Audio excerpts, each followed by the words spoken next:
আমরা সকলেই ভোগ করি, কিন্তু নিয়ামতের শুকরিয়া আদায় করি না।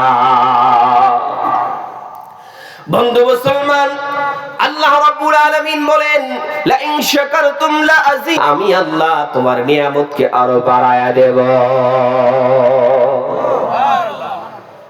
আল্লাহ রাব্বুল আলামিন যেদিকে তাকাই নিয়ামত ছাড়া আর কিচ্ছু নাই। সকাল বেলায় আপনি যখন ঘুম থেকে উঠবেন, দেখবেন সূর্যের আলোয় আলোকিত করে দিয়েছেন যিনি, তিনি কে? একটু মুসলমানের আওয়াজে বলেন কে? আল্লাহ রাব্বুল আলামিন আমাকে আপনাকে রাতটা থেকে দিনের আলো করে দিলেন। ওই আল্লাহ রাব্বুল আলামিন আমাকে আপনাকে রিজিকের ব্যবস্থা করে দিলেন।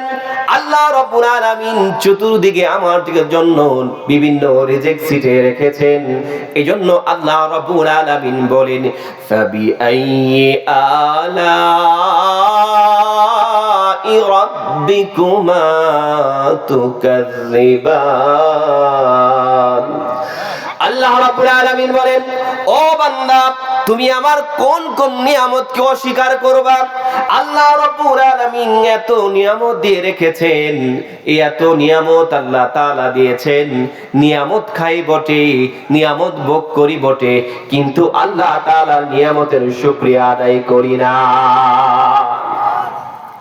বন্ধু মুসলমান, আল্লাহ রাব্বুল আলামিন কি পরিমাণ নিয়ামত আমাদেরকে দিয়েছেন খুব ভালো করে বুঝেন। বনি ইসরাইলের একটি ঘটনা আপনাদেরকে শোনাই। এক লোক বড় আল্লাহওয়ালা আবেদ ছিলেন। আবেদ ব্যক্তি, তিনি চিন্তা করলেন লোকালয়ে আর থাকবো না, আল্লাহ তাআলার ইবাদতের মধ্যে সারা জীবন কাটায়া দেব। এই চিন্তা করে লোকটি যখন পাহাড়ের পদদেশে চলে গেলেন, সেইখানে যাওয়ার পর তিনি ইবাদতে মশগুল হয়ে গেলেন। আল্লাহ তাআলার কাছে ডাক দেয়া বলেন, ইয়া আল্লাহ,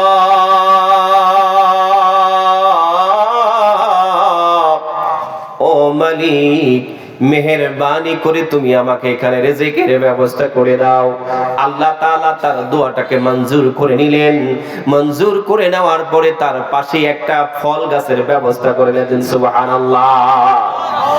আল্লাহ রাব্বুল আলামিনের গোলাম তিনি আরো একবার দোয়া করলেন, আয় মালিক, মেহেরবানি করে তুমি যখন আমার হায়াতের সীমা শেষ করে দিবা, আমার জীবন যখন শেষ হয়ে যাবে, ওগো আল্লাহ, আমি যখন সেজদারত হয়ে যাব, তোমার দেওয়া কপালটা তোমার কুদরতি পায়ে যখন লাগাবো রে মালিক, তখন তুমি মালাকাল মাউত আমার কাছে পাঠায়া দিও, তখন আমার মৃত্যুটাকে তুমি কবুল করে নিও। জোরে কোন সুবহানাল্লাহ।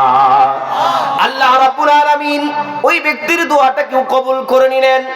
লোকটির যখন হায়াতের সীমা শেষ হয়ে গেল, এবার যখন তার মৃত্যুর সময় এসে গেছে, মৃত্যু হয়ে গেল, হযরত জিবরাইল আলাইহিস সালাতু ওয়াস সালাম রাসূল সাল্লাল্লাহু আলাইহি ওয়াসাল্লামকে বললেন, ইয়া রাসূলুল্লাহ, নবী গো, এই লোকটার কিয়ামতের ময়দানে কি ঘটবে আল্লাহ তাআলা সেই বিষয়ে আমাকে বলেছেন।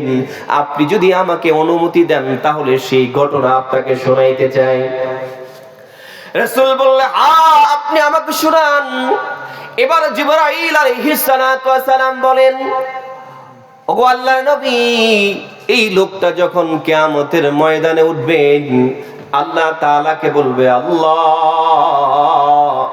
দীর্ঘ হায়াত তুমি দিয়েছিলে গো আল্লাহ, আয় আল্লাহ, এক মুহূর্তের জন্য তোমার নাফরমানি করি নাই, তোমার নিয়ামত খেয়েছি, শুকরিয়া আদায় করেছি।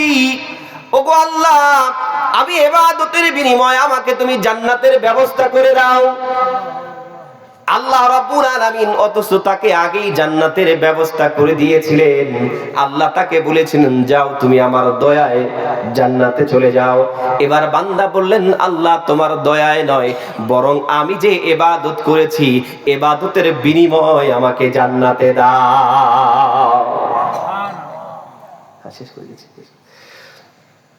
যখন তিনি বললেন যে আমাকে আমার ইবাদতের বিনিময় জান্নাতে দাও, তখন আল্লাহ রাব্বুল আলামিন গুসা করলেন। এবার বললেন ঠিক আছে, তাকে নিয়ে আসো।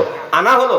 আনার পরে বলল তাকে, আমি যে তাকে দুনিয়ার ভিতরে নিয়ামত দিয়েছিলাম, এই নিয়ামত থেকে একটা নিয়ামত, সেটা হলো চোখ। একটা চোখকে এক পাল্লায় রাখো, আর তার সারা জীবনের জিন্দেগির আমল আর এক পাল্লায় রাখো, এবার ওজন করো।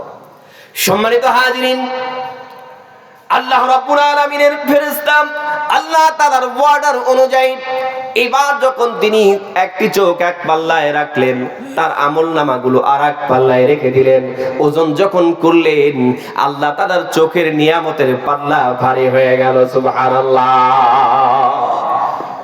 ইবাদতের বড়াই দিয়া জান্নাতে যাওয়া সম্ভব নয়। এই জন্য মুহতারাম হাজিরিন, আল্লাহ রাব্বুল আলামিন যত নিয়ামত দিয়েছে, আমাদেরকে নিয়ামতের শুকরিয়া আদায় করতে হবে, তাহলেই আমাদের দোয়া কবুল হবে। তাহলে চারটা বিষয় আমি বলতে পেরেছি। আল্লাহ রাব্বুল আলামিন আমাদেরকে এই চারটা বিষয় বুঝে তদ অনুযায়ী আমল করার তৌফিক দান করুক। সকলে বলি আমিন। আমার যেহেতু সময় শেষ, আমি আপনাদের কাছে দোয়া চাচ্ছি, আল্লাহ রাব্বুল আলামিন যেন আমাকে দ্বীনের দাঈ হিসাবে কবুল করেন। সকলে বলি আমিন। ওয়া আখিরু দাওয়ানা আলহামদুলিল্লাহি রাব্বিল আলামিন। আসসালামু আলাইকুম ওয়া রাহমাতুল্লাহি ওয়া বারাকাতুহু। ওয়া আলাইকুম আসসালাম ওয়া রাহমাতুল্লাহি ওয়া বারাকাতুহু। আলহামদুলিল্লাহ, জাযাকাল্লাহু তাআলা খাইরান, আহসানাল্লাহুল জাযা। হযরত অত্যন্ত মূল্যবান তাকরীর করতেছিলেন, তো সময়ের স্বল্পতার কারণে হুজুরকে লম্বা সময় দেওয়া গেল না, সেই জন্য আন্তরিকভাবে দুঃখিত। তো সম্মানিত হাজিরিন,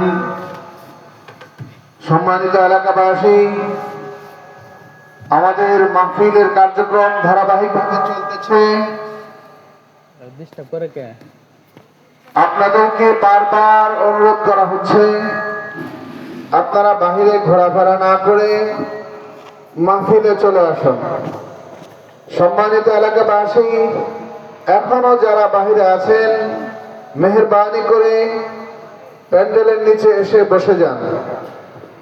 ইনশাআল্লাহ মাহফিলের ধারাবাহিক আলোচনা চলতে থাকবে, এজন্য অপেক্ষা না করে